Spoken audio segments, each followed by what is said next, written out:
Welcome back, everyone. Going to the second half here of Court of Swords. I don't. Someone do something. It's not my turn. What? Oh, Someone do something. it's my turn. It's Yeah. Yeah. What you can do? What you can do, buddy?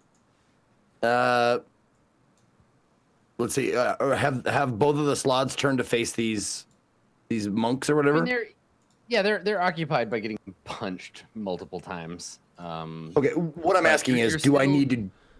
Yes, you still need to disengage. You're still within 5 feet. I do, Of, okay. an angry slot.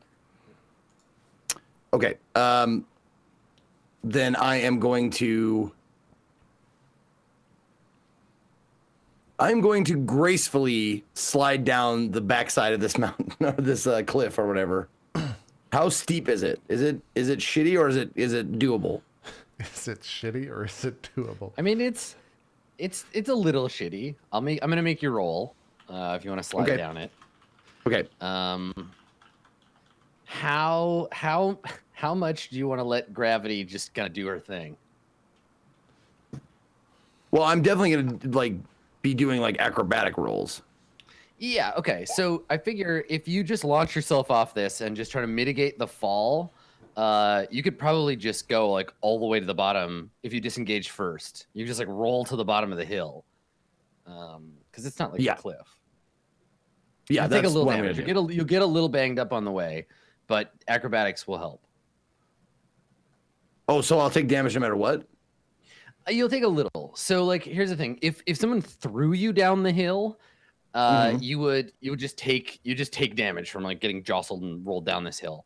But the fact that you're sliding and trying to control it, we'll say you take half if you fail and no damage if you succeed on an acrobatics check. Okay. Yeah. Okay. Sounds good. I will do that. Let me roll the damage. So it's like a 50-foot fall, basically. So let me just see here, because it's not straight up falling.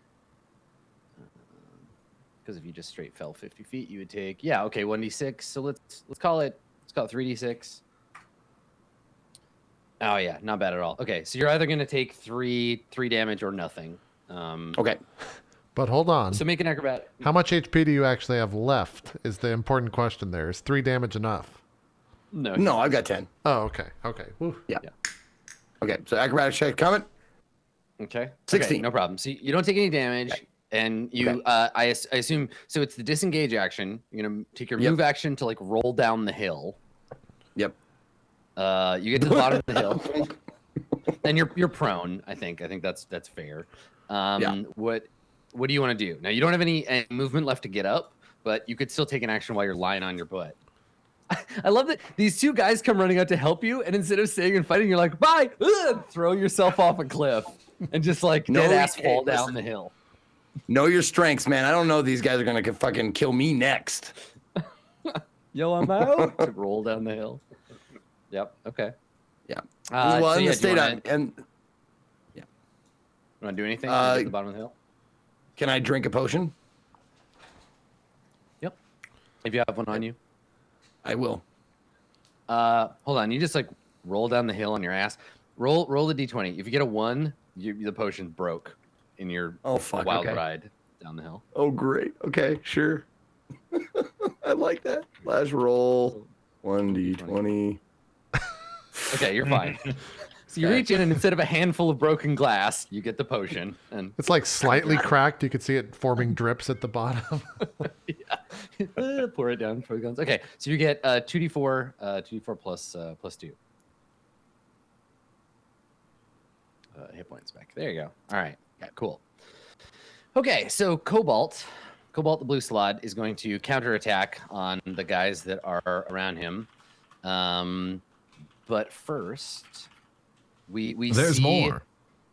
we see places where he was hit, right? We focus on one. So he's punched in the face, and he has this area where his flesh has turned to ice from the punch, and we see the ice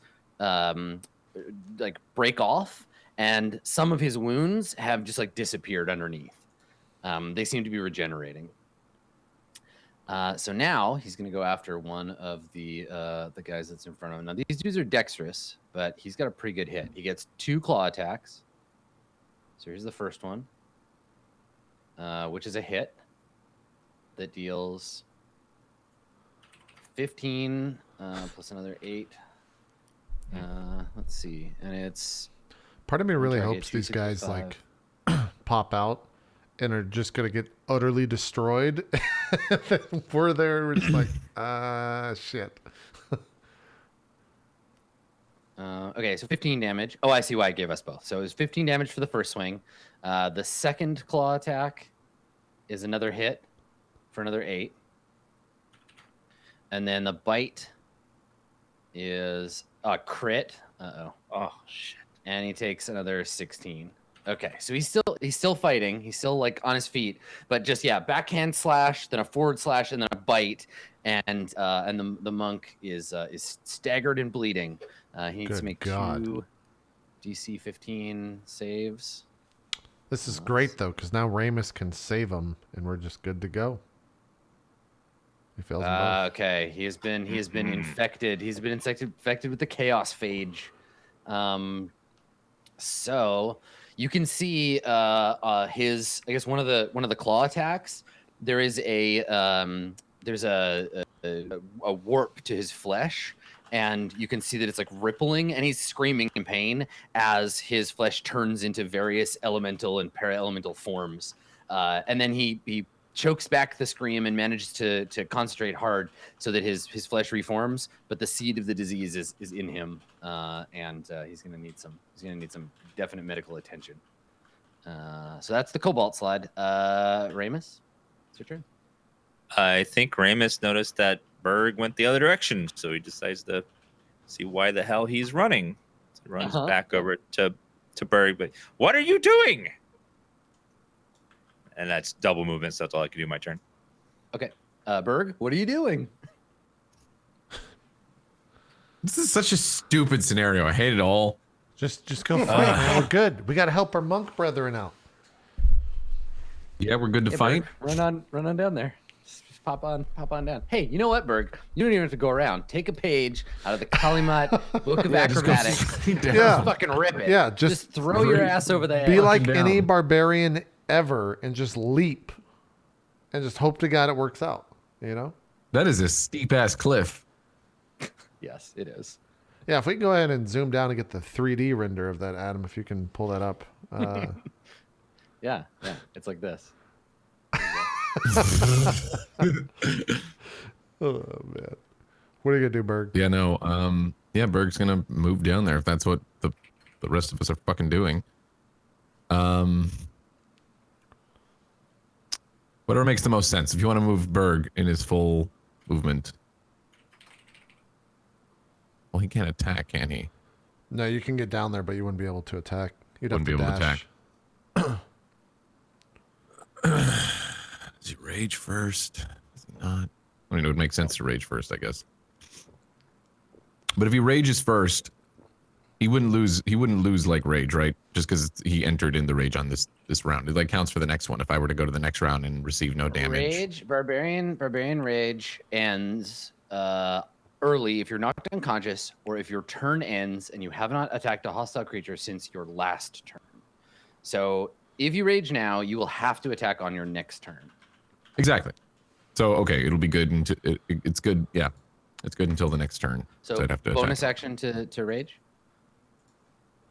Yeah. Okay, I will add that for you. Okay, so you begin by throwing yourself into a Berserker Rage, and then you get a move action and a regular action.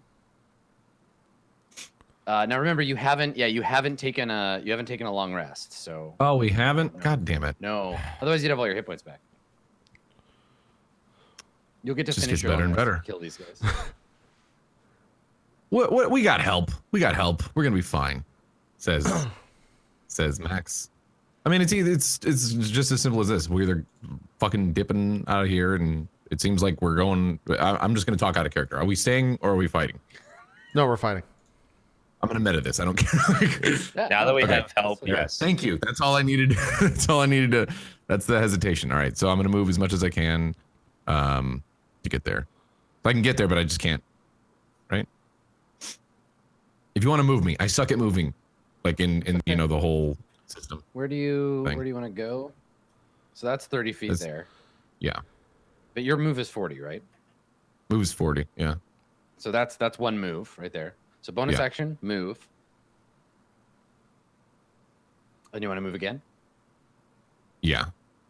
Okay, so dash action for your other one. So that's 40 feet straight ahead. Mm-hmm. So Okay. it'll be just a little bit far away. So if he does want to attack him, you know, whatever.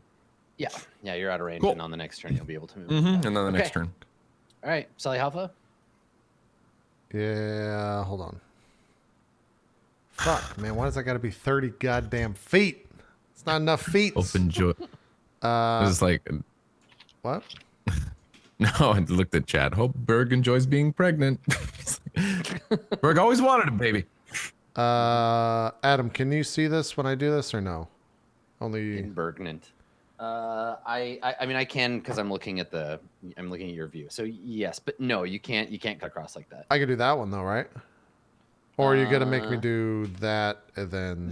Yes, that. Okay. That's what I'm gonna do. Maybe I can cut it closer. Wait, how do you? Oh God, I'm just moving too many times. I don't think you have the move. Fuck, for that. where was I? you're Hold good. on. Jesus Christ Almighty! I gotta see where. Okay, I was right next to Ramos. How do you go back when you do that? What do you mean? Oh, once you have to you can't remember step it. back. You just have to let go, and then. Okay, can I go there, Adam? Yeah. You can skirt the edge of that thing. Yep. Okay, and then I'll move like right here. Okay, so that's 30. How far are they? What's the range on? Fucking everything's 30.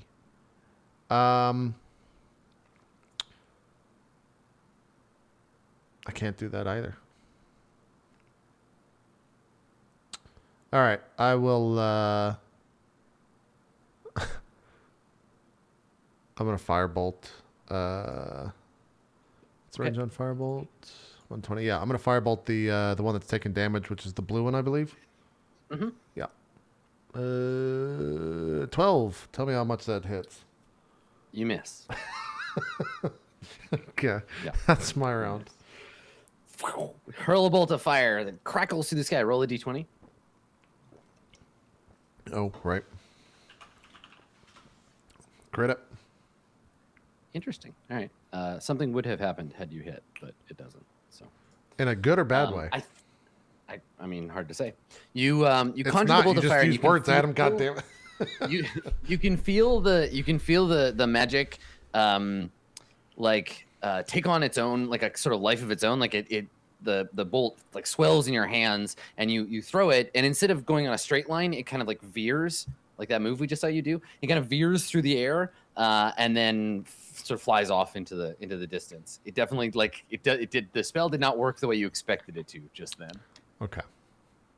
All right. Carmine the red slad gets attacks. So he's going to pick a monk, and he's going to claw. And then claw. Nope. This guy cannot hit for shit. And then bite. But the bite hits. So he bites for 8 damage. Okay. All right. So now your friends get to go. And the two that are fighting the blue slot, they make their attacks. So 1, Kill him. 2, 3, and 4. Oh, that crit. So that's 2 hits. No, 3 hits. 3 hits with one So being a crit. 1, 2, 3. How does that Damn, crit that's a lot work? of damage. Oh my fucking god! All right, let me Just let me do doubles this. everything. Hold on, I'll do this. 4, 9 plus 9 plus 10 plus 14 plus 10 plus 14 plus 3 plus 16 is 110. Okay, so here's what happens. The guy that just got clawed, you see him, he yells in pain and kind of staggers back as his body like ripples with chaos energy. He manages to focus, kind of like pulls it in, keeps himself from dissolving into chaotic matter, and then a flurry of punches, right? 3 solid punches to the chest of this thing, and on the last punch, he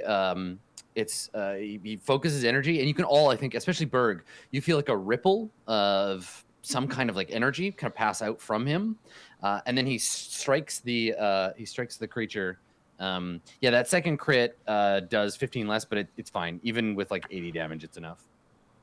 The last the last strike, he hits him, and the slot just disappears. He basically ripples out of existence, turns into kind of like when they were forming the balls of like elemental energy. So you can see him kind of go through.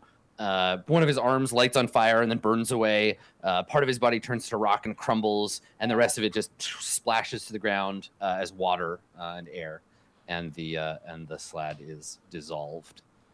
The other monk runs over. Bump your mic up a little bit. Okay, is that better? Yeah. Okay, so the other monk rushes to the red slod and lays into him with a bunch of punches. 1, 2, 3. Oh no, sorry, that was the 2 of them. Yeah, so this guy actually doesn't. He can move, but he can't attack. So it's the other monks that are doing it. It's the smaller guys. So these guys, here we go. I was rolling on the wrong character sheet. 1, I got 4 of these. 1, 2, 3, and 4. Okay, so it looks like of the oh man, the guy who does the last 2 critically misses twice. So he just kind of like flails at this dude. But the first guy hits. He hits twice, and so he does 1 hit and 2 hits. There we go. So 17. 34. 17. Yep. Okay, great. Kalima, down at the bottom of the hill. It's your turn. I am going to start. I'm going to get up first of all. All right, get up, brush yourself off. Yep. And I'm going to just make my way. Let's see. And can I use I can use the dash action, right, to go 90? You can move, turn your action into another move, and then your bonus action can also be a move. So yes, you can go 90, but not in a straight line like that, because that's cutting through the wall. You'd have to go like here. Are we watching Kalima now? Oh man. Could you climb? Hold on. Fuck that, dude. He just threw himself down a cliff. Yeah. Yeah, I'm gonna move as far as I can up the slope. Okay. Shout out to so, go90.com. Let's see. So you get So up. when okay, let's see here. You wake up and you get out there, and you could get to like there, basically. Perfect. Yep. Okay. All right. So you start running up the pathway, hoofing it. All right. Cobalt is dead, so I'll remove him from the order. Ramos, what would you like to do? I think Ramos will just start moving towards the group. Right about there. Double move. Okay. Sounds good. All right, Berg, you got to attack something. Do it, Berg. All right, Berg's gonna run up on this guy right here Okay. and attack. Where's my sheet? There we go. First attack. Okay, you hit. Nice. Why can't I click? No, I just. Max, of all the things I want you to do, it's to kill this thing with Emperor Faye and somehow absorb everything. Absorb it. That'd be amazing, wouldn't it? Because or horrible, it would, depending it'd on get how real he decides to- weird. It would get so weird that I'd be so into it. It'd be great. All right. Okay, so 12, 13 13 damage. Sorry.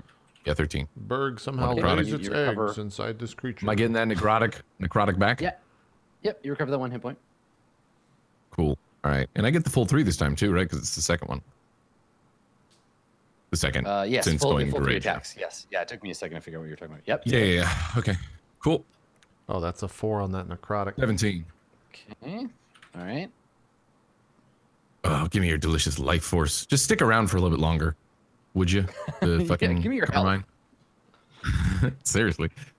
Another one. It's, what is it? You get 3 attack. Oh, 17. you're raging. 17, Yeah, right? 'cause he's a berserking. Yep. Yep. 17 So just with 3 pummeling strikes, and He's the got me thing to is, like half health with those strikes. It's great. Berg yells, it's howling. don't kill him. Let me No. Let me consume this soul. Sully, it's your turn. I feel like it's pretty in character to just be like, what the fuck is going on with the magic? Can I make like a what would the check be? Would it be an Arcana check to see if I can understand why the fuck that just happened? Yeah, totally. Yeah, if you want to use that as your action. 24. I do. Nice. Okay. Yeah. So it's hypothesized because you don't know. There's no turtle that has like wandered off into other planes, but it's essentially kind of like That we theoretical know physics of. in our world where, yeah, there's this thought that no one who's returned to talk about it at least. Exactly. But there's this idea that magic, like physics, might operate differently in other planes than your own. So if indeed you are in another universe, there might be different rules that govern your magic. Your magic was essentially written for The other plane. material plane of the Court of Swords, but you're outside of that place, and so maybe there's a translation error or something funny is going on when you manipulate the ambient energy. Obviously, because you can cast spells, you still have access to the flow of the fountain, but it may be filtered or changed in some way. Okay. Yeah. Okay. All right. Carmine is going to try to get some of his hit points back from Berg. So Berg, he does indeed heal after you pummel him. So some of the dark red bruises start to fade, and he turns to you and lays into his claws. No, what a fucking dick. Here's the first hit. He's hitting Berg. Yep. So 7, Berg. Okay. What's your HP? Well, it's half, right? Yeah, it's Yeah. halved. Yep. Second one for another 7. Are these And getting then, rounded sorry, down to ignore- 3? 3-3. Ignore that. Yeah. So you'll have 3 taken and 3. 6 so far. Yeah. Ignore that third one. This is the actual attack. It's a bite for 9. So reduced down to 4. I need you to make 2 DC 14 con saves, please. Good luck. Do you get advantage Probably. for con or no? No. Am I just making No. shit up? I have a 4 in it, so that's something. Good luck. Yeah, no, because I said that. What is it, DC 14 you said? Yep. Yes, 2 of them. I already knew I was going to get poisoned. Oh, Oh Whatever. no! Infected with the Do I have slot to do I have disease. to do the second one? It doesn't matter, does it? No, you don't have to make the second one. You can't have twins. Start writing up the cards, ladies and gentlemen. We're Bergnant. Okay. So yeah, the thing slices into you with his claws, and unbeknownst to Berg, you are impregnated with a tiny slod egg. See you in 3 months, buddy. Fucking hate slods.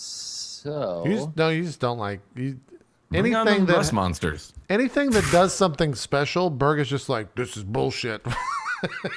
You don't think that that's bullshit? That sucks. all right.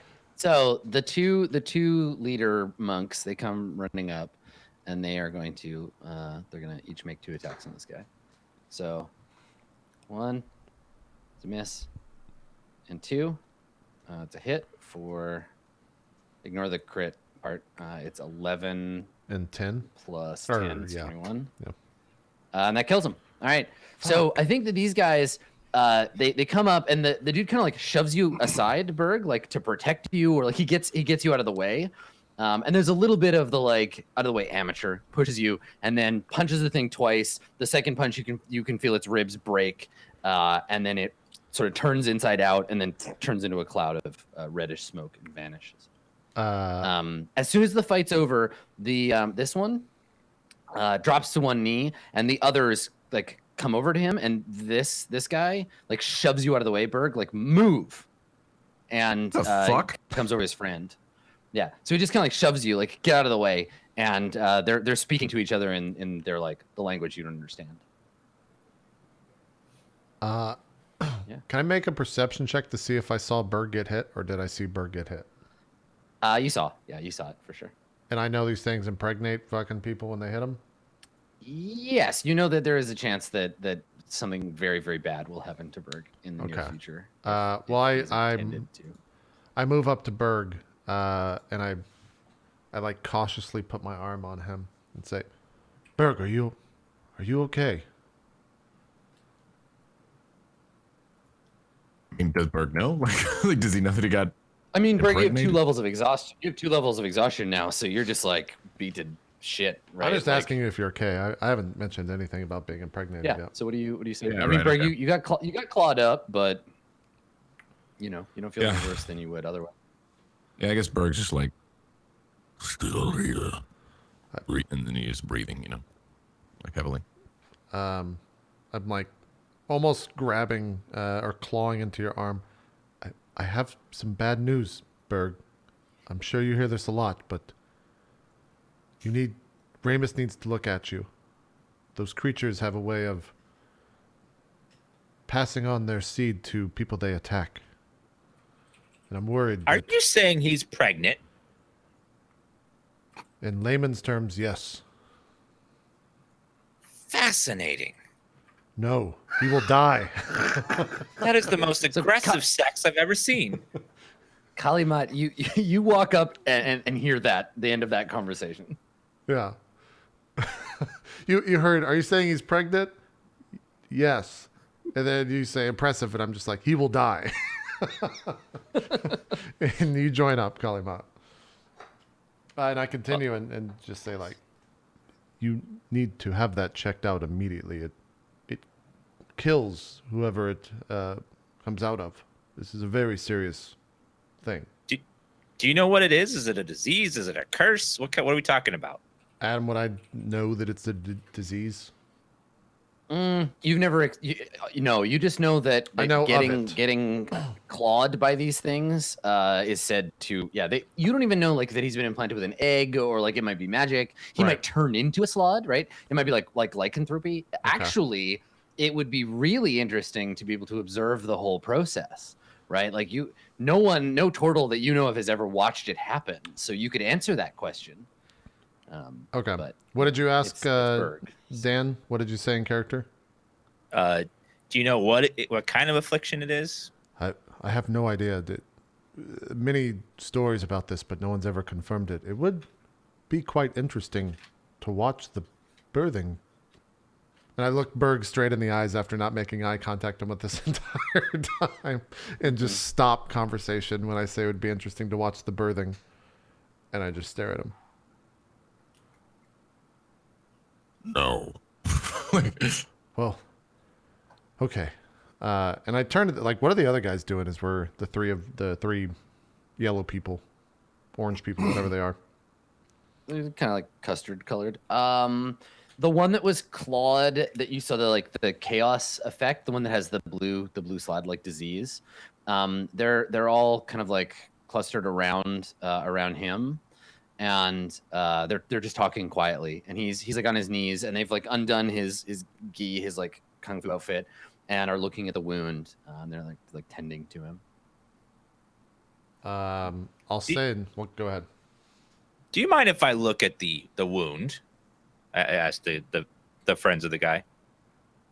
One of the monks, a woman, snaps at you, and she says, "Stay away from him." And I think she pushes you. She like shoves you in the chest. I may be able to help him. I am a healer. We do not need your help, Outlander. Go back to where you came from. When he says that, I say, good sir, thank you so much for saving me and my friends, but this man can help, I do believe, if you would allow him to look into your friend's wounds.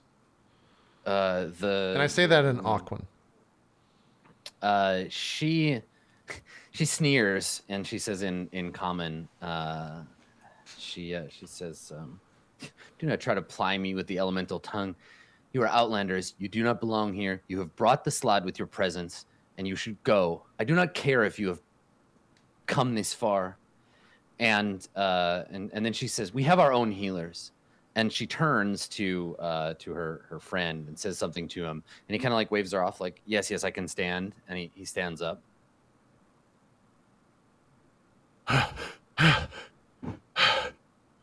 What'd I miss?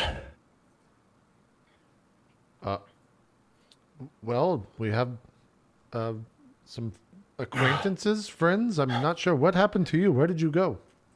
Oh, So Kalima, as you approach, one of the monks, he walks right up to you and he like grabs you by the front of your shirt. Do you do anything? He's gonna start like talking to you and whatever, but I just want to know if you react. You can probably dodge out of the way as he tries to if you want, but no, I look right at him. Yes, friend. he says, "I am not your friend. Is what you said to these creatures true? Are you here to rob the master's house?"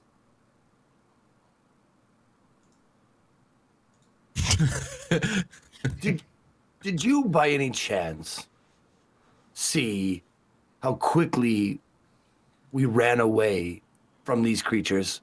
I would have said anything to get away from them. You saw how quickly I changed my story. If you were paying attention the entire time, I started with one story and then I switched to another story because these things are new to me. I've never seen nor heard of them. They're enormous, and frankly, I was scared. So, no. We are not here to rob your master. Make a deception check.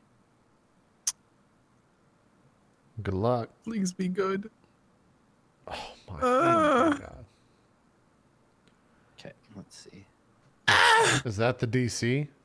Oh my fucking God. Oh my God. We cannot catch a singular fucking break Adam's today. rolls today are crazy. Yeah, I think so he's got you by the collar, right? And he just like slaps you across the face, and he says, "Do not lie to me. You are as plain as elemental fire." And he like shoves you back, and he says, "Who do you serve? Why have you come here?" And you could see his body is like tense, like he's up on the balls of his feet, like one fight's over, but we could just soon start another one. Now, calm down. You could easily destroy us with a flick of your wrist. I saw it. We are no match for you. Berg kind of goes, like I don't know about that. I mean, would you take pleasure in stomping on an ant pile? Now listen. Yeah, go ahead. Whatever we're here for, I'm sure you already know. It doesn't matter if we're here to steal or bargain or whatever, which I would like to say I am open to suggestions. But it seems we are caught in between two storm clouds and we're a sparrow. One storm cloud is chasing us and forcing us into another storm cloud. What would you have us do? And he scowls at you and he says, "I do not know what is this sparrow," like sneers. And the one who was injured, he says, "Find your calm, Dorama." And he stands up and he's taking a few steps over, and he says, "No one has died this day. No one needs die." And he looks at you, Kalima, and says, Right. "But we will have no more lies. The seclusion is a sacred place. The second incarnation's home is important to us, and if you are here to defile it, you must turn back and go. You owe us your lives now. Speak truth. Who sent you? Why are you here?" I kind of look around, look at the two dead sloths that they just fucking dispatched like super quick. That could have killed me in a second. Mm-hmm. I realize that like my lie did not go anywhere. Usually my lies are pretty good. So I look at him and I go, does your master, or excuse me, what did you call him? The second coming? The second what? He says, "You're ignorant. This is the seclusion of Utrix of the Seven Potencies, second incarnation of greatest Zerthamon, savior of our people." Puts his hands up and he says, "If you were here to rob him, you should at least know his name."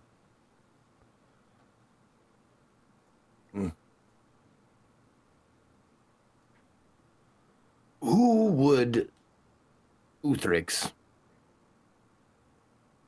have a problem with, have a grudge with? Who would seek to hurt Uthrix?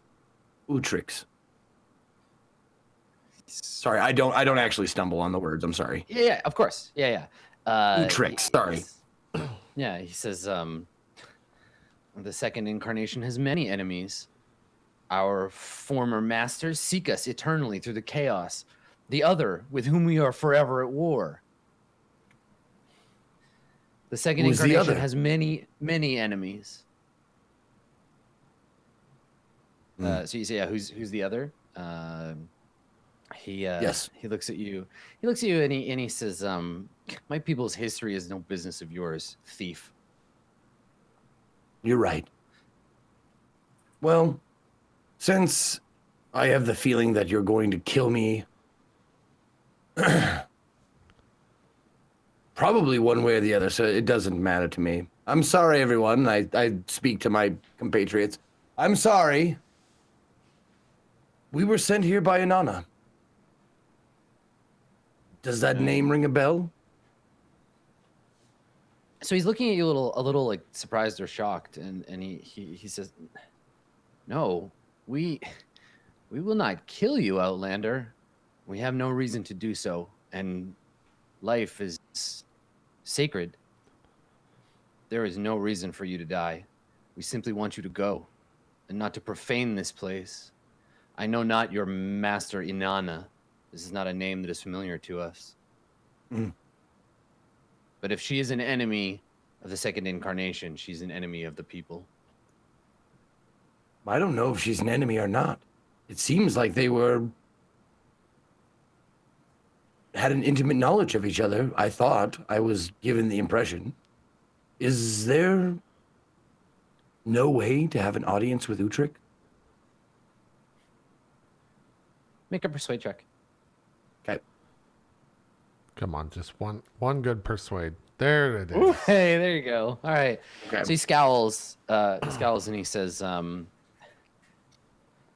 a seek healing," and he puts his hand to his chest, and he says, "The slot has injured me with his curse. I may not have long. I must return to the village." And he turns back to the guy who was pushing you around earlier, and he says, "Daram, take these 4 up to the seclusion. See if the custodian is there.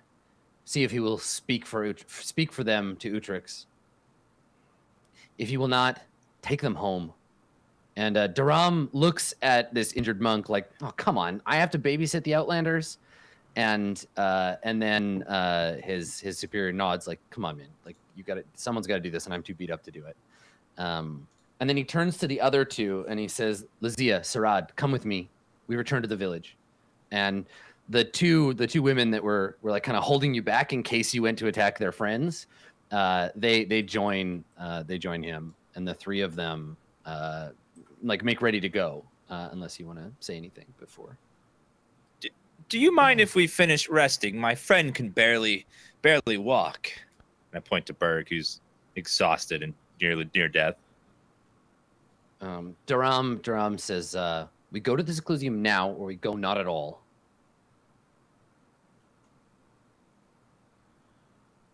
I tried, Berg Berg. just like shrugs his shoulder, like whatever. People are dicks. We'll go now. Berg, you can So rest up when we get there. The injured monk and the 2 acolytes with him, they head off, and the monk known as Daram looks at the 4 of you and then looks up at the seclusion like, "Come on, let's go." Okay. Yeah, I start to follow. Yeah. Okay. So as you're walking up the hill in the starlight, Daram says to you, Berg, he says, "You fight with an unusual fury, no discipline, but your arm is strong. Well, one of them anyway. How did this happen?" And like taps on your stony arm, like dunk dunk dunk. Oh, you wouldn't want to hear from me, an amateur. And like gives him like a look. he scoffs and he says, he says, well, your form is weak. Your heart seems to be in the right place. A fine hammer, too. He looks at it. Can you not simply... And he looks at your army and kind of like quirks an eyebrow, like, change back? Or is this how you were supposed to be? This Berg like thumps his arm. happened from a spell. A curse. I cannot change it back. Perhaps your master can help, if he wants to. The second incarnation is not our master. Then what? What is he then? Yeah, I'd say that along with Berg. You outlanders, you know so little about the world. The second incarnation is Zerthamon reborn, he who freed us, who was there at the declaration of two skies, the splitting of the people. He found us in the formless chaos, brought us here, gave us a place to live, to train, to prepare for the war. His magic is mighty, his power unstoppable. And So you this- fear him. Scowls. You have no reason to fear the second incarnation. And this war is ongoing? It begins soon? He nods. Always. We are separated from the rest of our people, but we know that they are there, fighting. When we are ready, we will join them.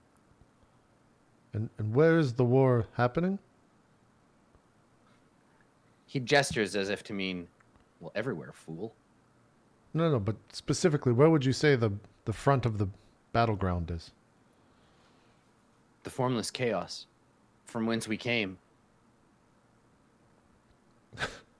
I just take a second and I try to look like I know what he's talking about, but in my mind, I'm just like, what the actual fuck is this person talking about?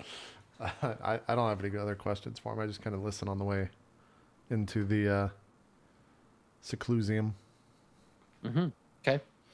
So you reach the grounds of the seclusion, some 100 feet up the hill, past the edge of the map, and it's a flattened out area. I don't know, maybe like a mile square total, so quite big. Up the top of the mountain, there's the very summit of the mountain juts up behind it, but this is kind of the height. This is where the road ends.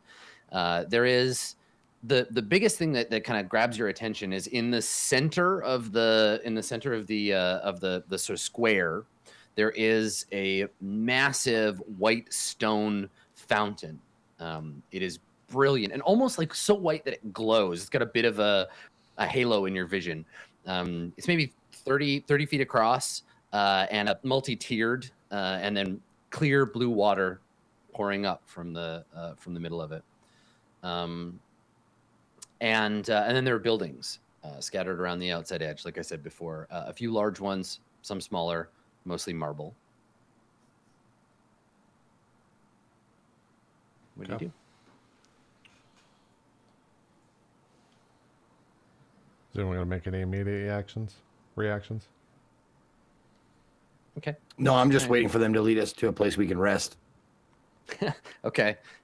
So there's the main like lodge kind of at the back, and it seems to be the building that is the most marble, right? It's this white and green veined marble at the back. So it's mostly marble with some of this kind of organic like green and gray wood growing into the holes to fill the gaps. There are some buildings that are mostly wood. And I would say that there are like four main like large buildings. You can't really tell their purpose from the outside. And then a handful of smaller buildings. And then somewhere further away, kind of like set apart from the other, is another sort of smaller building a little ways away. And as we're going past the fountain and stuff, I mentioned to whoever's closest, whatever monk is closest. Yeah, it's just the one. Dorama is the only one with you. Oh, it's the only one. All right, okay. So I just say, that's a spectacular fountain. Does it have a story? He looks at you and says, Utrix built it in homage to some thing from his homeworld. I do not know the rest of the story.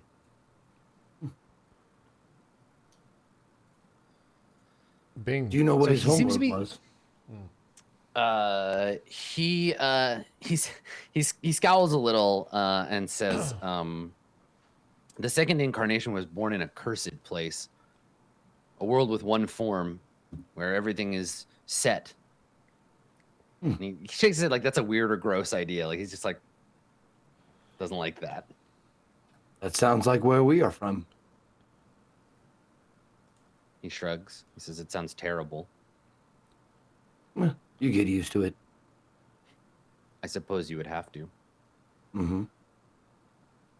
He seems to be leading you across the courtyard towards this one larger building. It's a multi-story, kind of sprawling, kind of vaguely triangular shaped building. There's a big like not a patio, but like a balcony coming out from one of the levels that you could very easily envision a wizard delivering like a speech from. And he leads you towards this main building. Well, and as we pass by the fountain, yeah. since I'm drawn, like, does the water look like water? You said, like, Yeah, it's like, I mean, it's more like it's fluid, but it has a kind of there's a word for it. It's like the inside of a seashell. It has a sort of a shine to it, and it is yeah, like liquid diamond almost. It's glittering under the starlight. okay. I mean, being drawn to water, I'd run my hands through it as a child Okay. would as we pass by in case anything happens to me. Okay. Yeah. No. It's yeah. Opalescence. That's the word. It passes between your fingers. It leaves no mark. It feels like cold, clear water. Okay. Yeah, then we continue on. Okay. Something about the fountain strikes you as familiar too. I think all four of you. So there's something about it that feels familiar to you. Okay. And yeah, and you pass by it and approach the main house. Daram says to you as a group, "Wait out here. I will go and speak with the custodian." Understood.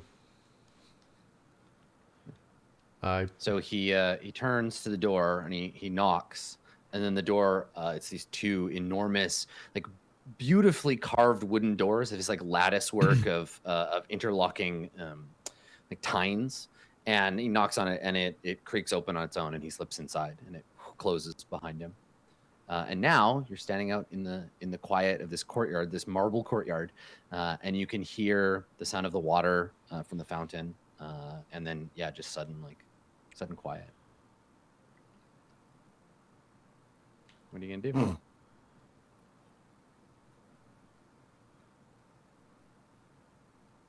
Just like a door opens and it's just quiet. Well, he goes inside, right? Yeah. Like he's gone in to talk to somebody and left you alone in the courtyard. Okay. I mean, Solly's just, spinning around, kind of taking this all in. And a couple seconds pass. Did that fountain seem familiar to you all? The one we passed by. If it's in range or eyesight, I point to it. Now, do we all it's- have this it's- familiar it's- feeling? Yeah, did we Yeah, all it's kind of regard it? huge. We saw it? Mm-hmm. Okay. Yep. I mean, I don't know if I would Berg know. Like, we saw the fountain, but did we all get the same feeling, or is it just kind of a thing? Yeah, you for all have a Sally? sense. You all have a sense of yeah, familiarity or deja vu when looking on it. That nagging feeling you've seen it before. Okay. Yeah, then Berg would be like, Yes. I think. What sort of feeling did you have? It just seems familiar. Ramos, that's not. Seemed almost divine Well, it's not. in essence. That couldn't be the fountain, correct? If it is, then that's a lot of power for such a little thing? I think yeah, it's, like the fountain, like capital F fountain in a cosmological sense, is the seat of reality. It's the core of heaven, from whence all reality flows. This could be related to it. It's certainly not, unless things are really like not what you expected, and you're in heaven right now, which you definitely aren't because there aren't any gods around doing things. This is like a mockery or a mimic or an homage or something to that fountain. But that's definitely the connection that I think everyone would make, right? The cultural. If you're looking at it, you're like, oh, a magical fountain, like the one in heaven. Be funny if the fountain was just like this little tiny fountain. It's a water fountain. Yeah. Judge it not by its size. well, it was so much bigger in the stories. Right, the postcards don't really do it justice. Yeah. But it just seems so familiar. I don't know. The water I'm felt curious. clean. I walk up to the fountain and try and like take a handful of water, and Yeah, you can like scoop up the water and it flows through your Yeah, fingers. take a slurp of it. Okay, make a Constitution saving throw, please. Oh, good. I love those. 8. Yeah, that's You a wanna drink the fail. water. Hey, you know what? It could have been a healing fountain too. So maybe it still is. I don't know. As you Yeah. That's why they call me Whiskers. I'm curious like a cat. as you go and approach it and drink, I wouldn't drink that. Oh, Can you roll a D10 for me, please? You bet. oh boy. Thank you. Oh, Jesus Christ. Okay, hold on. Oh, come on, stupid thing. 1. Whoa. Okay. Let's see here. Okay. You recover 4 hit points. So you drink from the fountain and are filled with like a sudden chill. But not the chill of like being out in the winter, but the chill of like just drinking from a mountain stream, and you feel invigorated by the water as you can feel it go down your throat into your stomach, and yeah, you feel like in the passage you feel cleansed.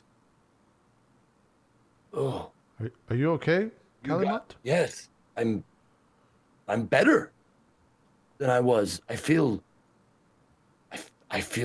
good. Berg, come over here and try this. I would be very careful about doing this. Let them have their fun. I'm just going to say, I know careful. you just want to be safe. We get it. Okay, let them Just- drink. I'm turning around Bird now. Do what you Goes want. over there. Goes over there and just like looks at the Please turn others. around. Looks at Kalima. Looks at Sally Half everybody. It's like immediately your soul is just ripped apart. Oh, buddy. All right. Well, Yeah, shouldn't have done it. you have 0 hit points now. Whatever your hit points were before, you have 0 now. You see Berg like sip the water and then just fall. He like bangs his head on the side of the fountain and then is lying on his back, his eyes rolled back in his head on the ground. Well, having turned my back and then hearing a body hit the floor, I immediately turn around and say, I told you so. Berg, Ramos, quick. I scurry over to Berg. Yeah, I mean he's dying. Like it's gonna be death saves and the whole thing. So what are you gonna do? All right. Ramos is like, oh my god, and I go over there and I heal him with the cure wounds. Okay. At least I try to. Okay. So Berg, you awaken, and immediately like vomit up the water from the fountain. The slod parasite that you had that you didn't know about is gone now, so you don't have to worry about healing that. The water got rid of that. Worse! Purged it. Y'all thought I was foolish calculated. I knew it was gonna happen. Come on. Yeah, and but for you, you feel like you're like trembling. You can see his hands shaking, and you feel weak. Like the water like did something very bad to you. You had a very bad reaction to it, and you take another level of exhaustion. 3 levels of Jesus, exhaustion.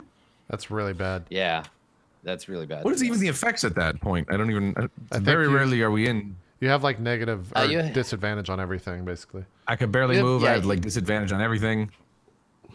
Yeah, like disadvantage half on ability speed, right? checks. Speed is halved. Disadvantage on attack rolls and saving throws. If you take 3 more levels of exhaustion by some horrible means, you'll just die flat out. But for now, you're halfway dead. Berg, what? I think Berg, like What after happened? maybe after he controls the trembling a little bit, he's just like, Pretty Oh, good. yes. The other thing, Berg, Berg, as you start to like go to get up, you go to pick up the hammer, right? Because you like drop it or whatever when you fail. "Don't film you contest. fucking take the hammer away from me!" It is like it's way too heavy for you to lift. Like you go to pick it up and it's just like you can't, like you lift it a little ways and then it clunks back down onto the ground. It's been your attunement to the hammer has been severed. Berg, what is wrong? What happened?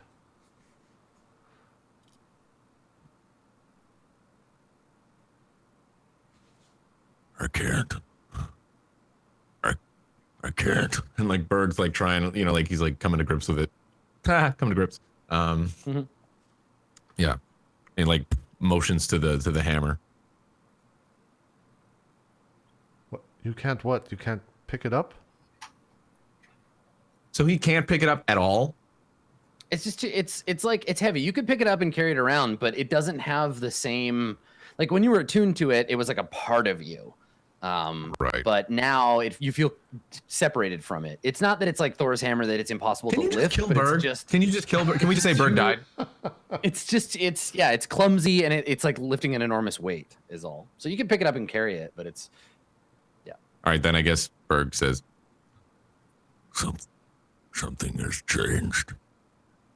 The hammer and me. It is different. Has anything happened to his arm? no. Well, sometimes magical items will lose their affinity for its user, but usually not this quickly. Perhaps you'll just need to spend time with the hammer. And I say that with like an odd look on my face because it's an odd thing to say. You know, like when you first acquired it ages ago. Great. I told you not to Berg drink like from the grabs water. it, like puts it on. Yeah. I repeat, I told you so. Do you want to sip too, Sally? Quite okay, but by all We have means. one good, one bad. I mean, if you want to do this experiment properly, This is no experiment. But if you wish to drink from it, you know, it is your fountain after all. I prefer wine. I'm sitting there staring at the water. Okay. Berg, my friend. Words cannot express my sorrow. I apologize for tempting you to drink from this fountain. I hope you can forgive me. Whatever happened to me apparently had a different effect upon you. I'm sorry I let my excitement overtake me.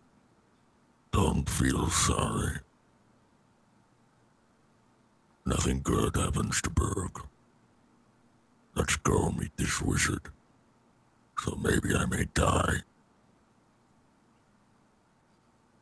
So when you turn, you see the door is open and the monk Daram has been watching you, and he is not alone. Daram stands next to what at first maybe you think is like a horse, and then quickly realize it is no horse. Let me try to describe this thing to It's you. Rudolph the Red-Nosed Reindeer. Yeah, he's standing next to Santa Claus, and he's like, "Berg, we need you to pull the sleigh, or Christmas won't happen." No, that's not what. That's not what occurs. So so you see the monk, and you also see this sort of greenish white, like horse or goat like creature. It's about that size. It has the same basic shape, but it has a mane of greenish fur down the back of its neck that's kind of like floating. It has tufts of fur around its chest and on its knees and its like shoulders, but the rest of it is covered in fine greenish like emerald scales. It has the face of a horse, but it has much longer ears and two long filament-like whiskers that kind of like drift out from its mouth. And then in the middle of its head is a long spike that seems to be made out of emerald.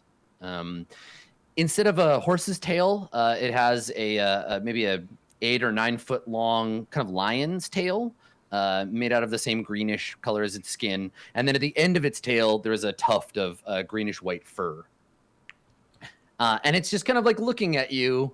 And the monk says to it, I told you, Zeridas, meddlers, all outlanders. And the Kirin looks at him as if saying something. And then Durham shakes his head and he says, I know. Well, we weren't going to kill them. I didn't know what to do. We brought them to you. Yes, the others are in the village. Well, don't chastise me. It wasn't my decision. Well, fine. Have it your way, you old goat. And he stomps off. And as he walks past you, he looks at you, Berg, and he's like, do you often just drink out of fountains you find lying around? You're all fools. Go away. Stupid outlanders. He like grumbles to himself and walks off. So what are you gonna do? I think as that guy's walking off, thank you for showing us the way, sir. Oh, we'll see you soon. Return. Can I make an Arcana check to see if I know what the fuck we're looking at? Hell yeah. Totally. My first bad Arcana check, 14. It's probably a unicorn. Okay. Kill it. Drink its blood. It looks like it could be a unicorn. Yeah, definitely. Like kind of a weird More unicorn. drink. Okay. It could for sure be a unicorn. And in terms Pointy of horse. kind of the world, unicorns are usually regarded as kind of a holy. Yes, killing a unicorn is like It's an act breaking a against mirror heaven. times a million degrees. They're perfect creatures. They're a gift from heaven. They're magical and pure and goodly. That's and you can trust Only something the Dark them. Lord would do. You can trust them, and they can't lie, and they'll never do anything bad to a living thing ever. Okay. I think after I say thank you for getting us here and turn around and see that thing, my eyes kind of bulge for a second. Excuse me, I can't believe I'm saying this. Are you a unicorn? And it kind of like shakes its mane, and in all of your heads, like it speaks telepathically to you.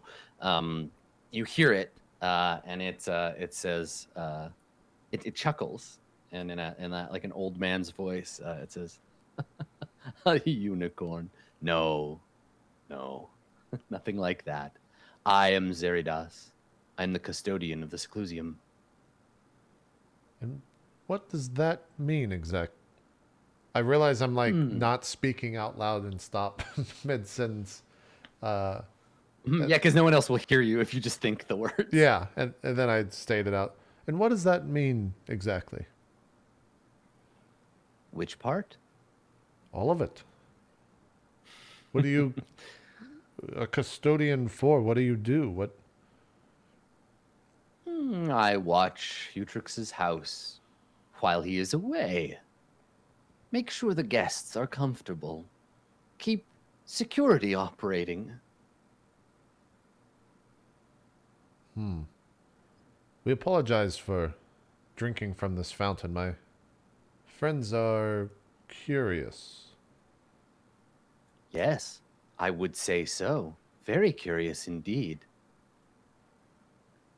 What is that fountain, if you can ask, or if I may ask? It is one of Utrick's many experiments. An attempt to replicate a curiosity of his home. I've never seen it kill anyone before. Are you feeling all right, Berg? Berg just kind of looks at him, like, like, what do you think?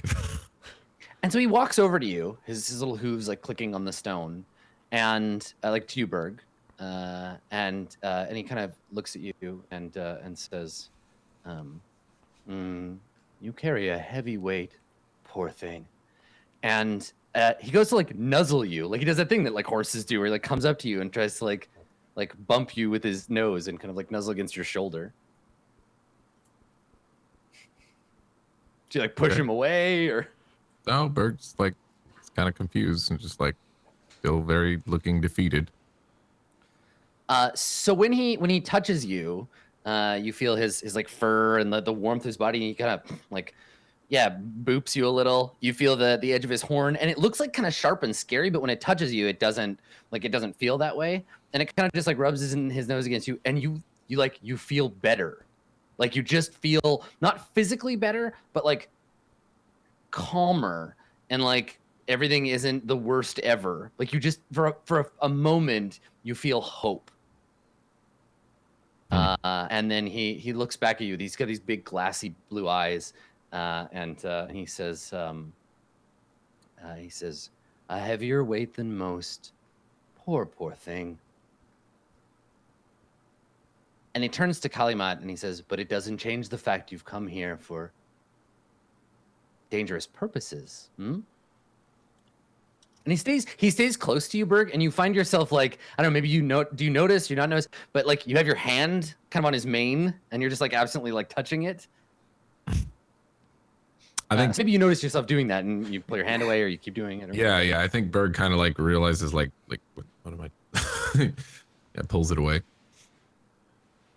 How long did the hope thing last? Is he still feeling hopeful, or is it just like for a moment while he touched him? Yeah, there's like a warmth there, and it's like any ember left out in a cold night, it's fading, but it's there. You could feel it.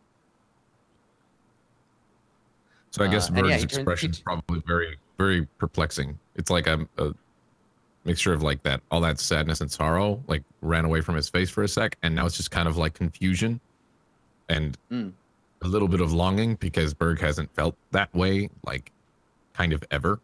The only way he's felt that is like when he was very, very young. Or a few times, just a few times in his life. Probably when he was young at some point, another time, perhaps towards someone. Yeah, and you feel some of that like long, maybe forgotten or long abandoned feeling, the despair abated even for a moment. And he turns to you, not accusingly, but to like give you an opportunity to explain yourself. The other three of you. Well, it seems that we were set upon a task that we were doomed to fail. We made an agreement with a power to go against another power, both greater than ourselves. And now we're stuck in the middle of that. And it feels like no matter what we do, we're going to have one of those powers angry with us. I think that you will find Utrix very difficult to anger. You have been made pawns of, led into darkness. It's not your fault.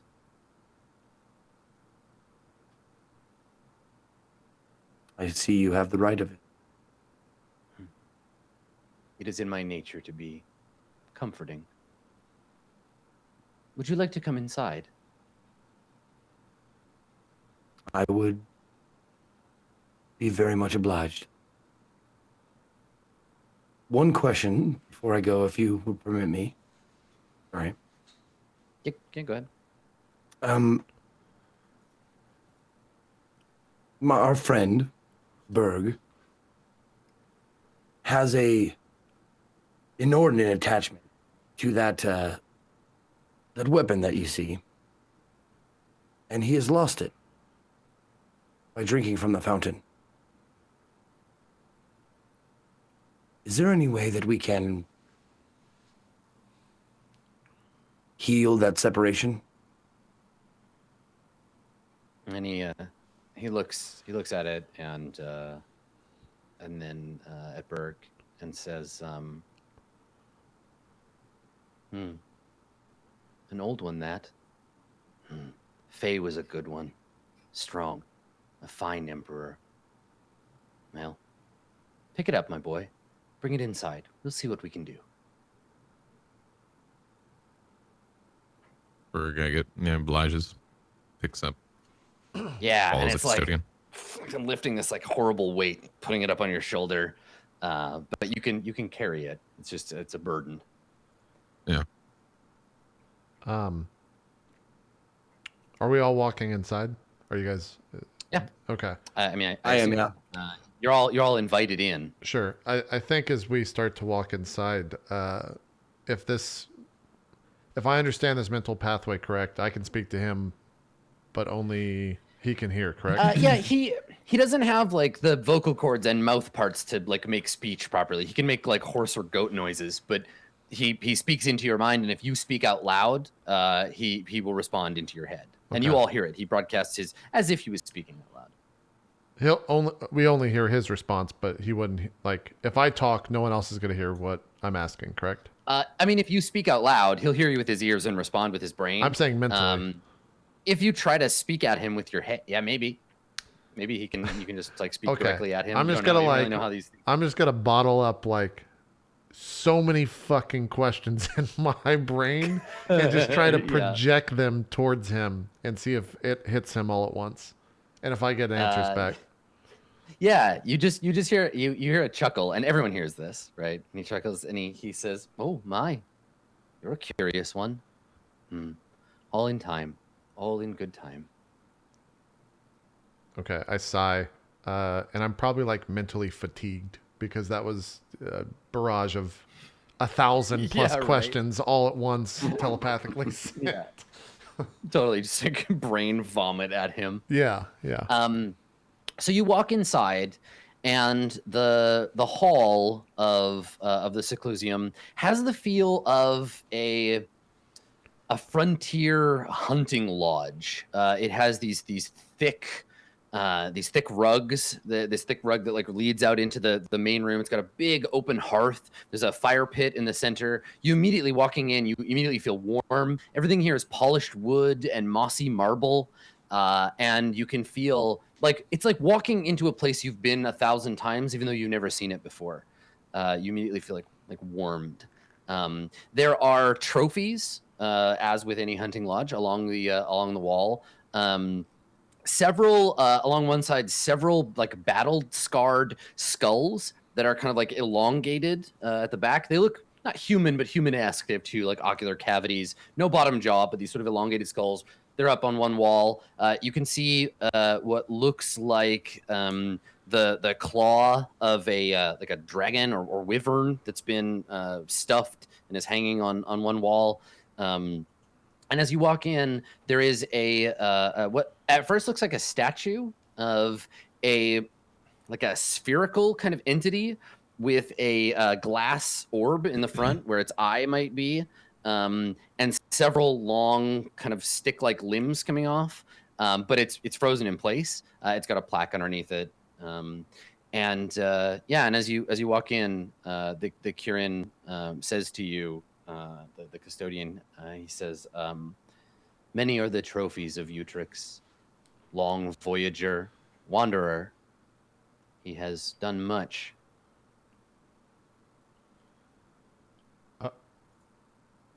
Did he find everything in here? How? And he nods. Yes. Everything that you see here is a discovery of Utrix. Some trophies of combat, others recovered from long forgotten places. I think the four of us have a very simple question to ask, although we might not admit it. And I hesitate and stare at the ground and look back up. Is Anana an evil person? Evil. A funny thing that. What makes one evil? I do not know. She asked us to steal from Utrix. I would assume that would make someone evil. So in your mind, it's theft, the taking of property. If one takes what belongs to another, it makes one evil. I would assume so, yes. Berg. Berg thinks back to the time when he had to steal food to survive, and he out loud just goes, It depends. Yes, I think it does. Complicated that. What if one steals back one's freedom, or steals the freedom of another to return it to them? I think it's more complex than that. Good and evil, not so simple. Well, then let me phrase the question a different way. If we were to steal this creation, how would Utrix handle us? If you are here to steal what I think you're here to steal, Utrix would be heartbroken. I have not seen him that way in, a very long time. I could not say how he would respond. Perhaps despair. I think if he were to lose it, it might kill him. Or else wrath, though I have not seen him wrathful in the last time. Very bad things would happen to you. I would not like to find out. We might end up in this room. Are these two enemies of one another? This Utrix and Anana? We still are very new to the political landscape of the Sahir. Utrix and the entity you call Inanna have long known one another. Their relationship is fluid, changes with the centuries. I had not thought them to be enemies, but perhaps Inanna has changed her mind. Perhaps I'm finding more and more reason to believe that we are just part of a game, a prank, a joke of Inanna's to come here and try to steal something from someone this powerful. I believe that we are a laugh to them, or to her at least. Perhaps. Perhaps not. It is hard to say. These creatures, demigods, whatever you wish to call them, they are capricious. I only understand Utrix as well as I do, for I have served him as long as I have. I cannot speak to Inanna's mind. I'm just contemplating. I don't have anything really much else as to the ask. as the room falls silent, Berg's like, Do you think he might help me? like motions to his arm, and like, I cannot say. Utrix is a busy man. His faculties demanded by experiment, by exploration. He can only be in one place at a time. And more, the sadder, I think. You could always ask. How did he manage to reincarnate himself into the second incarnation? Ah, you speak of the legends of the Gith below. It's the thing about mythology. Hard to know the truth of it. This Zerthamon, their leader, dead sometime. Utrix found them lost in chaos.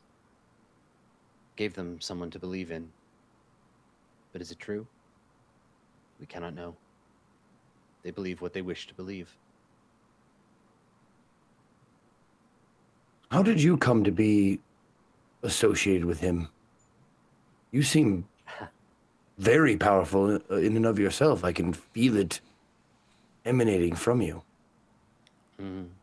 Yes. Mine are many tricks, but not to be used for myself. My kind, we seek power and serve it. I served another once, but that was a long time ago. A story for another time. And so he's leading you through these narrow hallways. You go up a long set of marble stairs that begin as marble and slowly become grown like wood, and you ascend up into one of the lodge's upper areas. There's a long table made of the same wood. There are chairs set around it, and there's food on the table. A vast and sumptuous feast. The room itself is a long and tall hallway, and at one end, and there's like a hearth in every room. Like every room you've been in, there's been a fire burning. And you walk in, and there's this big stone hearth, and above it, there's this beautiful long silver two-handed sword. And I think it's been recent enough for your characters, even if not for us.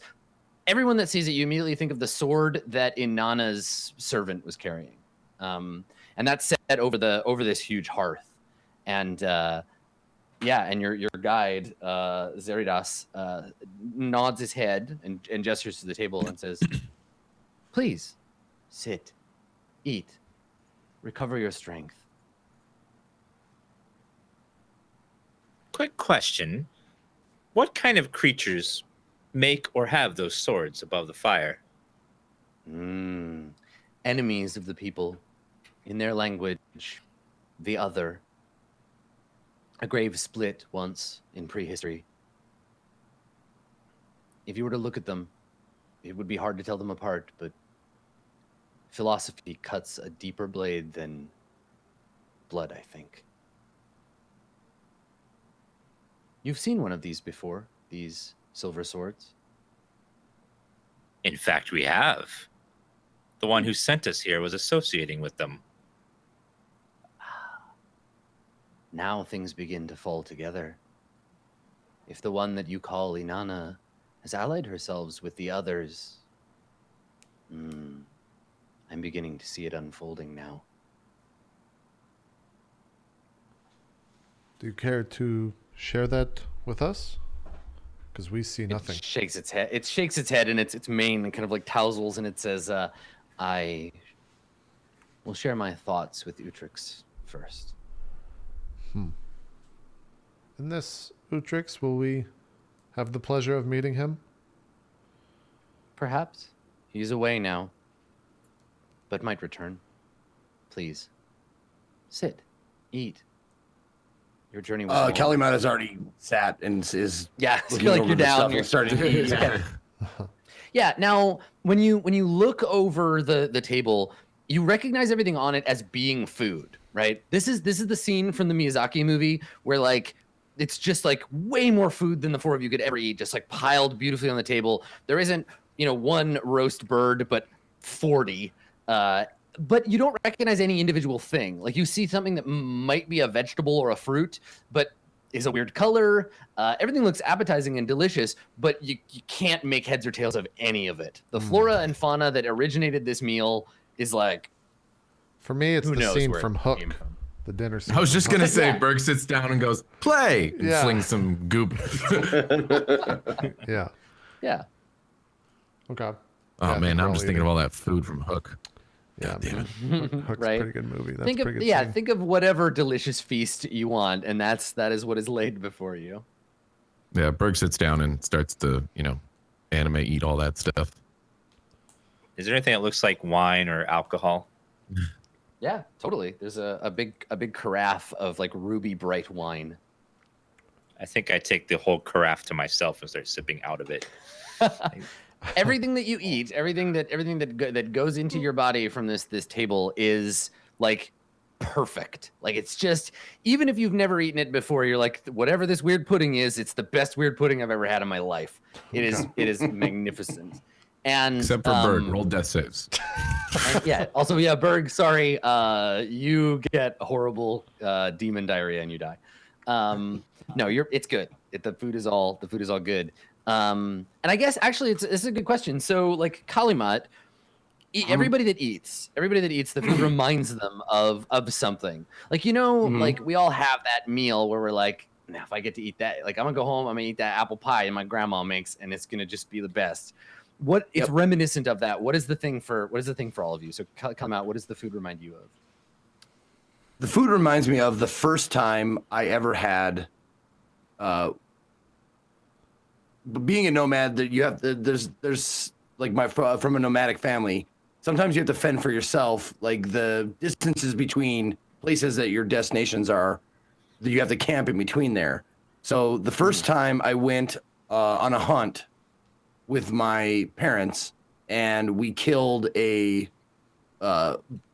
boar or a pig or whatever, and we brought it home, and it was the first time I've ever had like that salty, wonderful, like fatty meat. And I eat it, and it's like a revelation. Like first time you have bacon, you're just like, why haven't I been eating this? Yeah, like all my life. Like eating really, really good pork belly for the first time. You're just like, oh damn. Yeah. Nice. Yeah, cool. So that's kind of the memory that you get lost in. Honestly, I just got chills thinking of the first time I ate bacon. Right. Ramos, what about you? So are you eating, or are you just like drinking this wine? And if so, what does it make you think of? I'm drinking and eating the food, mostly the sweets, because back in the monastery, Ramos was bullied a lot, and he was bullied so much he wouldn't go to the lunchroom to eat because he was so afraid of being picked on. So he spent lots of time in the library, and the librarian there would make food, and he noticed that he wouldn't eat, so he would make food and give Ramos food to eat. And to Ramos, it was, he's so hungry all the time, it was like just amazing food to eat alone with the one person in the monastery who felt was nice to him. Good. Yeah, I bet too that like the monastery, because there's like an ascetic sort of like tradition where the most of the food is probably pretty bland, but I bet like the librarian would make things that are like special, right? Like that don't taste like bland monastery food. Oh, that's so good. I love it. I love that vision. So yeah, so you're like, it's all like rich and sweet and and delicious, and feels that way. What about Sully Hoffa? What about you, Sully? Are you eating? Yeah, definitely. The Turtle culture, since it is so knowledge based, we're also incredible chefs, because a lot of cooking is just based off of like knowing what goes with what and how to prepare food, etc. So the fact that it's like basically a 1-to-1 of like everything that I have ever eaten from like my homeland, the entire time I'm eating it, it's just a giant question, like how is this possible? This does not make, like, no one can. The turtles are revered for their ability to do this to fish and poultry and whatever. I love the idea of, like, if you've ever watched, I think we talked about this before, if you ever watched a video of like a turtle eating, it's so cute. They're just like, like really slow. Everything's in one bite. Everything's in one bite, and it's like truly savoring, the different pieces that I'm eating, the piece of meat or the piece of fish or whatever. Good. Yeah. Nice. And what about you, Berg? Because you lived a rough life. Give me some of that culinary memory. Not as nice for Berg. I think what Berg grabbed for was like a haunch of like meat there. And the actual look of the meat doesn't match up with the taste, but the taste for him is when he was enslaved in the half-work mining camps that he was in. He had a friend, just another person, another half-orc that was there with him, and like it or not, you spend time together there. And every now and then, Berg would found out that he would roast a small kind of like a rabbit that he caught when they like when they go from site to site. When he'd sneak in, he would be able to grab one. And when Berg found this out, he asked him like, "How did you get that?" Was so completely amazed, because usually it's just like shitty stale bread and like cheese that's moldy and things like that. So Berg, after a while, got, you know, like helped him. He said, like, you keep cooking it because he doesn't know how to cook it. and I'll, you know, Berg was the better of the hunter and didn't want them to get caught. So Berg, he's tasting this like very charred, like kind of like not well seasoned at all. And it's just roasted meat over like a small little fire because they couldn't build up a big one otherwise to arise suspicion. And yeah, that's what he smells. They even had to like kind of like somehow like have like cloths above to maybe kind of keep the smell down to them. Yeah. So that way So this, like, the kind of masters secret, and stuff didn't. the secret like hiding of food and the sharing of the forbidden food. That's really cool. I like that. Nice. So it was like a little makeshift well, tiny campfire that they like tried his best to not, you know, get the smell of the food away, and they kept the smooth. They tried to trap the smell of the food into the cloths that they had there. Nice. Everybody mark inspiration, and you settle in and you rest. And unless you speak to Zeridas, he lets you eat like in silence. I don't know if you talk to each other or that thing happens when like hungry, exhausted people sit down to a meal and just like silence, right? Oh, the yeah. like this, You this just hear the sacred noises, space of yeah. the table. I think that's definitely what happens. So treat the meal as if you had a long rest. So everybody like full health. You get all your spells back. You finish that rest you didn't get to finish before. How does it work with the exhaustion? You one level is cleared. One level, yeah. Every time you take a long It rest. takes one off, right? Yeah. So I'm still at -2 ball sacks. Mm-hmm. Yeah, you're still at 2 levels. It's gonna take some time to work off that. I've always been curious to like. Do we get the hit dice back too, or no? Is that like 2 You get long half rests? of your hit dice. Half of them. Yeah, Okay, half that's of the what it is. ones. Yeah, half of So you them. round down, right? So it'd be A long rest 3. reduces your exhaustion level by 1, and you get back half of however many. It's always round down in D&D, right? Yes, always round down. Yeah. Okay, so 3 hit dice. Okay. Nice. So maybe it takes 10 minutes, maybe it takes 3 hours, you don't know, but you eat in quiet silence, and then there's a moment where you all kind of like look up at once and realize you've been eating, and that you're all feeling a little like you're warm and comfortable and well fed, and there is that awkwardness of like, oh, we haven't been talking or doing anything. Who's the first person to speak, and what do you say? I think after that nice long meal, and we just kind of like sit back in our chairs and like we're stuffed a good way, like we feel good. I think Kalima starts singing a song, just a light, nice tune about harvest time. It's when the wheat is at its full height, and it's time to harvest it and make it into bread and rolls and that kind of thing. Cool. And it's a very light song. Make a performance check. Okay. Oh, okay. 21? I was hoping it was going to be a Nice. 1 and you just like fart your way through it. Yeah, I see you burp in the middle of it.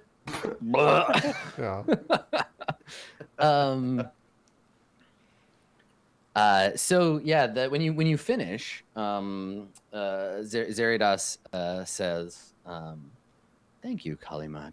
That was lovely. You're all feeling a bit better, I hope." Yes.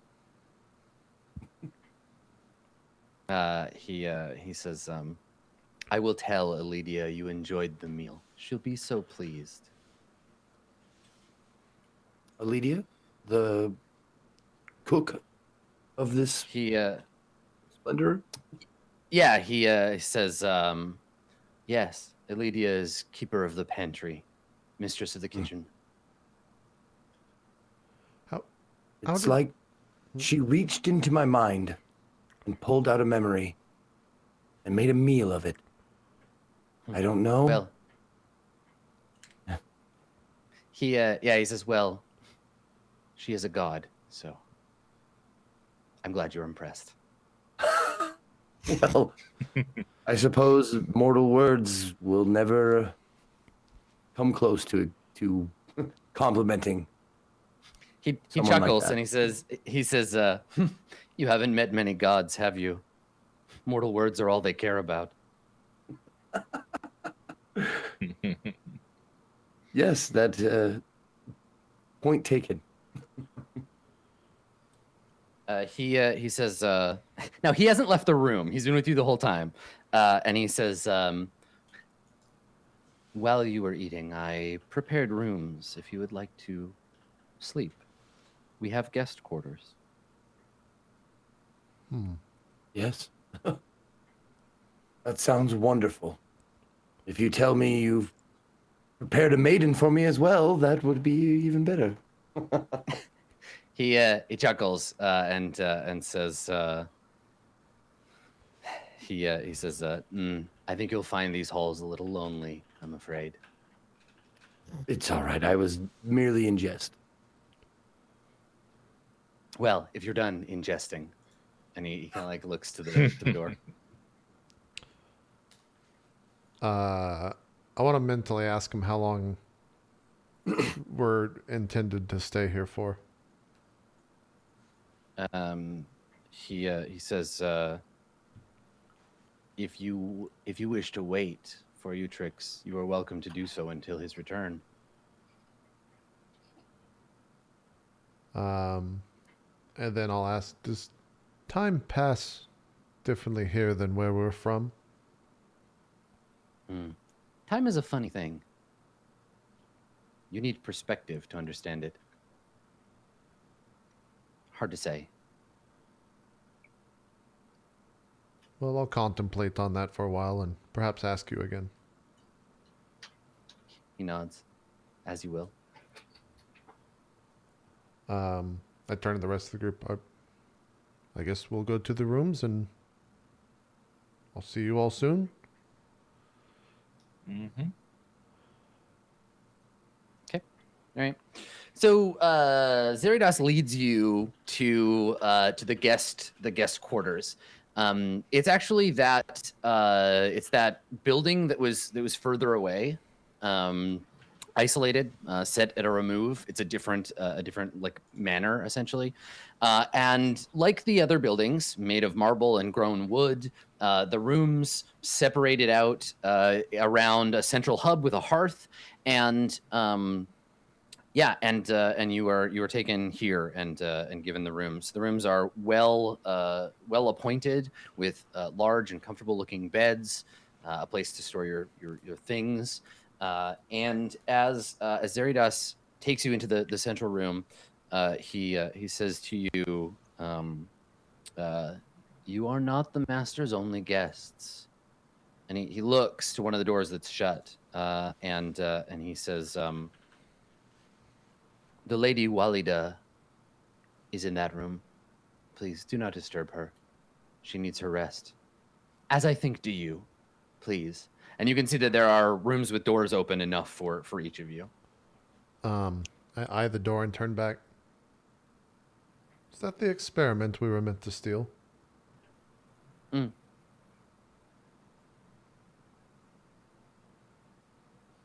say, is that the experiment? Yeah.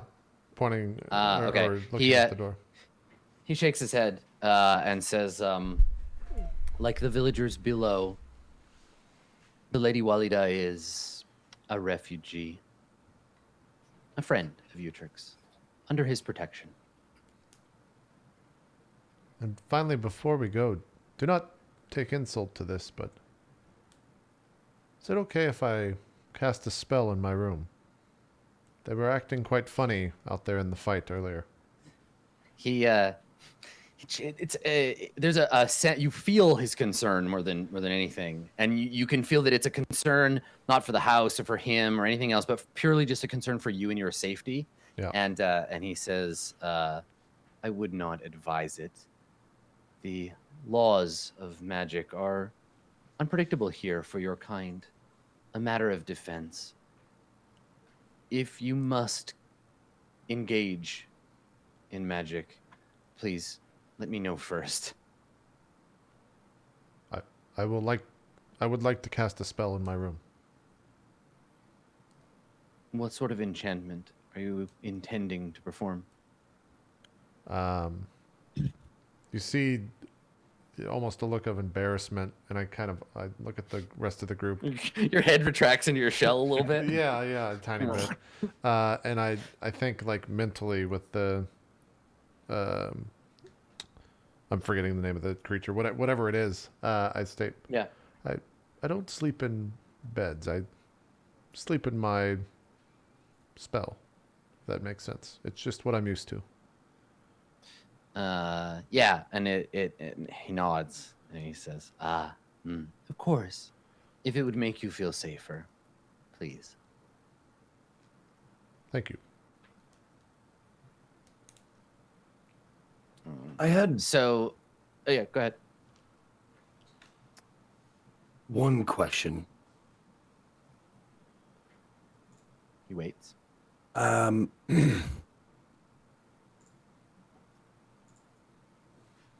am an amateur at the reading of the cards. I made a living, well, as needed. Being a charlatan, being a phony, speaking to people and telling them what they wanted to hear. But I did a reading for our group and for our journey. And this time it felt different. It felt, I don't know how to say it except it felt real. The last card on our journey signified a partnership. I thought it was Inanna. But now, it seems it might be Utrix. Why does it feel real to me now, as it never had before? There's a hesitation. Like someone who doesn't want to say something that's going to hurt your feelings. Like he hesitates and he's kind of like, you get that feeling. And he says, mortals find solace in many things. Patterns in chaos more than any. In a way, and he looks around and he says, that's what this place is. Form in chaos. Even after all these long millennia, Utrix desires it. Finds hope in solidity. I cannot speak to the truth of your feelings, Kalimat, but know this. I'm well acquainted with comfort. And if this brings you comfort, do not question it too much. As far as a partnership goes, and his voice takes on a lighter tone. As far as a partnership goes, a partnership is formed between equals. I think, and I hope you will not be offended, you will not find equals here.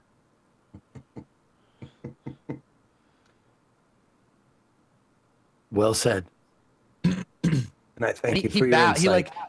He bows to the group of you, so he like puts one knee, like he does like a horse bow, puts one knee on the ground and like touches his horn to the floor and stands. And Zeridas says, if you require anything, please simply ask it. I will hear you and attend as best I can. You are guests of the house of Utrix, the seven potencies. Rest well. And he turns. And Do you have any goes, cool magic stuff we could look at? He looks over his shoulder as he goes and says, curious, Ramos. Rest, and in the morning, perhaps you can explore. There are plenty of curiosities here. Okay, and I run to bed.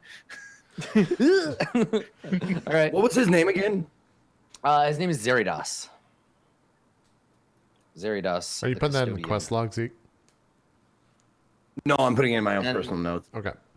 Yeah, Zeridas is the custodian. The goddess of pantry, the kitchen goddess was Illydia. And I don't think there's any other. I don't think you had any other. Oh, I guess the monk that led you here, his name was Dorama. Gotcha. Yeah. So in each of your rooms, the rooms are tailored to be like comfortable and fairly simple. There is a fireplace in each one with a fire that is burning at essentially a perfect temperature when you walk in. And I don't know. Are you tired? Like, does anyone just like fall into bed and fall asleep? Do you stay up? There's a little like common area, and then of course there's the shut door of the other guest, Walida. What does everybody do? Well, I immediately go inside, look around the room, and realize that it's all bullshit and a waste of time, and start getting my chalk out to draw the arcane etchings on the ground so I can cast my normal spell so I can get inside. Okay. Tiny hut, that is. Right. Yeah. Roll a d20. Oh boy, oh boy. 10. Okay. All right. So you cast the spell without incident. Okay. And then inside of the tiny hut, I think I'm just going to figure out the perfect way to phrase a question to Okay. the custodian. All right. Kalima, what about you? I think I am like looking at the 3 of Wands, our last card. I'm flipping it in the air, catching it, and just thinking about like, am I fooling myself into thinking that this actually had meaning? Is this real? Mm-hmm. You know, that kind of shit. And then I do it until I fall asleep and the card is just on my chest. Mm-hmm. Okay. All right. Ramos, what about you? I think Ramos is just walking around the room looking at all the pretty items and thinking about just how wonderful it feels to be sleeping in a very nice place where it feels comfortable. Like, is there like a closet with robes and stuff in it? Would you say? Yeah, totally. You get your free robe in heaven. Yeah. Yeah, I'm wearing a nice robe, having oils. Does it have an R? Does it have an R over his heart? Ramos just like looking at himself in this big mirror, like pipe in his mouth. I look good. It's a magical mirror, so you always look good in it somehow. Yeah, I lost weight. Wow, damn. Yeah, Ramos taking a bath, drinking champagne. Yeah, I'm just relaxing as you would in a high luxury hotel room. Nice. Yeah, totally. It's perfect. And what about you, Berg?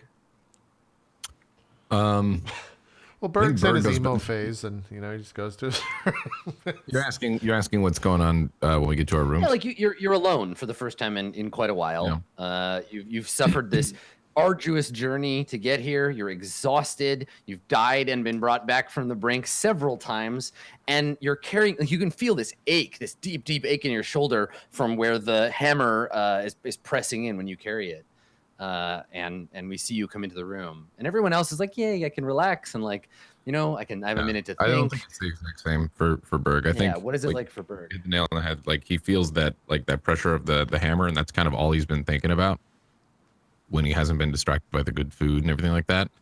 How he's lost that attunement and that connection with the hammer, so he takes the hammer out and like lugs it down onto like a table in the room, and then just kind of sits there staring at it. And he's trying to like listen and hear and have like see the same like depiction of stuff and that connection that he had to see if it's still there. To which I would assume is there's nothing. Yeah, it's just like a big inert chunk of stone. It's not moving. Like it just looks like kind of like crummy now. Like you can see places where the enamel has flaked away. You can see like cracks in the surface. Places where the beautiful carvings have been worn by time. Yeah. I think Berg's just like staring at it like that and like trying to like will himself to look at it. And he like touches it and like, recoils back and like brings his arm back and tries to pick it up again and like just gets frustrated. That's what you see him doing like for a good while, just trying to like do whatever he can to maybe like appease it, or he doesn't understand, why it's the connection is gone. Mm-hmm. I think after a little bit of getting frustrated, like once he realizes the connection's completely gone, he like gets up while like kicking back the chair. It's probably like a loud bang against the thing, and then he just flops into his bed, like just like on the brink of kind of taking a rage. Yeah, and then the exhaustion takes over, and you fall into a sort of restless sleep. Like I don't think that you sleep like very well. I think that being fed and everything helped, but yeah. So you've already taken the like long rest, so you don't, and this isn't another long rest. You'll have to wait for that. Berg, I think, and I don't know if this is a thing that and maybe you wake up not knowing the next day. You don't know if it was a dream or if it really happened, but I think you wake up with this distinct memory of a voice, melodic and sort of lilting, a voice that seems to come to you through a great distance or from somewhere far away, and it is singing quietly and sadly, both to itself, but also to get your attention. And when you wake up, you feel like whatever that was singing to you is somewhere around here and wants you to find it. Like you just wake up with that urgent feeling, but you can't be sure if it happened while you were asleep or if you just dreamed it, or both. Mm-hmm. Yeah. So you wake up with this sense of urgency. And I don't know, maybe that's the last thing, right? Everybody goes to bed, and we see Berg kind of wake up in the middle of the night, but wake up partway through, just sitting up in bed, the hammer lying inert nearby, and your chest rising and falling as you hear the phantom sort of tones of this song sort of drifting from your memory. Okay. All right. Yeah, cool. So let's call her there, I think, rather than start up a new thing. Yeah. That was a quick 4 hours. Jesus, it flew That by. was fast. That was very quick. Well, let's do some shout outs, and then we'll go do the Patreon video. Max, we'll start with you. Shout us out, Mr. Sony Man. Sure. Shut up. Hopefully the next time you see me on the show, I'll have my regular camera working again. I'm GassyMexican, variety caster on Twitch, and do stuff on the YouTube. I'll be streaming after this if you want to check it out. I'll probably be playing some maybe SOS, or actually I think they were having some issues earlier. Some Siege, from Fortnite, whatever. I'm gonna play some friends. So it's up to you if you want to, but check out my stuff. If you want to follow and know what I'm doing, you can follow the stuff there. Pretty much GassyMexican and everything. Good show. Yeah, fucking Berg just cannot catch a fucking break. I was so I'm gonna talk about it more in the post show, but losing that attention to the hammer. Dude. That's pretty good. Dan, do some shout outs, sir. Hi, I'm DansGaming /DansGaming on YouTube, Twitter, Twitch. Easy to find variety streamer, currently playing through Gothic 2. We just beat the expansion, moving on to the main story now. And I'll be back on tomorrow. This has been a great show. This session flew by so fast because it was so much fun to do. And I can't wait till next week. Me either. Zeke, some shout outs, sir. I don't deserve it. Man, I honestly, I was fucking crushed, crestfallen, just terribly upset that something I did had, taken, the only thing that's been reliable for fucking Berg forever. Oh, all right. I'm Ezekiel the Third. You can follow me on Twitch, Twitter, and YouTube. Ezekiel_III. Catch you tomorrow for Drop Frames. If you guys want to hear me just fucking blather on about Persona 5. Speaking of that, tomorrow after Drop Frames, that's what I'll be playing, and that's what I'll be playing for the next 100 years. So, yeah, thank you everybody for a great show. I had a blast. I love. No matter how much I enjoy playing Persona 5, it pales in comparison to Dungeons and Dragons. So, thank you for being here, and thank you for having me. Glad to have you here. Adam, I forgot. I blanked for a second. Do some shout outs. You're the last It's me. one, Adam. It's my name. Do it. I'm Adam. Knock it out of the Hello. park. Hello. Thanks for coming, everybody. My name is Adam Coble. I'm the dungeon master of this lovely show. I have been having a blast. This is probably the best Court of Swords has ever been, and that feels real good. I'm enjoying this wizardly arc, and thank you to the players for playing along. If you would like to, you can follow me on Twitter at skinnyghost or find me at twitch.tv/AdamKoble, where occasionally I do play the video games and I talk about role-playing games and stuff. So you can check that out. You can also find me at twitch.tv/roll20app running Burning Wheel and some Dungeons and Dragons over there. And that's it for me. I'm going to just go ahead and click create topic here on this thread. Big ups to everybody from last week who in the thread did that thing that I love that fans do where they're like, wait a second, Adam was leaving some clues. What was it about? And you figured it out. You figured out what the deal was with these strange monks. I'm very proud of you, chat. Nice. So yeah, thank you for doing that and engaging in that. So if you have questions about Court of Swords, about this episode, or just the game in general, you can go and ask them right there. Awesome. Once again, shout out to everyone who's been making fan art for the show. Make sure to tweet that at us. We will be doing something with that in the next couple of months, hopefully sooner than later, where we'll start incorporating it to the breaks and stuff like that, so we can get you guys some love for all the stuff that you make for us, because we really do appreciate it. We're gonna record a Patreon video. We will be back, I think, next week on the 19th. And then that might be the final show of 2017 for us, unless the guys are down to do a show on the 26th, which I totally am. But, you know, the 26th is the day after Christmas. So if people are traveling, I'm not going to say, hey, find a fucking computer. Yeah. So we'll figure it out. Yeah. Yeah. But I think definitely we'll have a show next Tuesday on the 19th. So we'll see you guys then. Same time, same place, 6 o'clock Eastern every Tuesday. We're out. Bye-bye.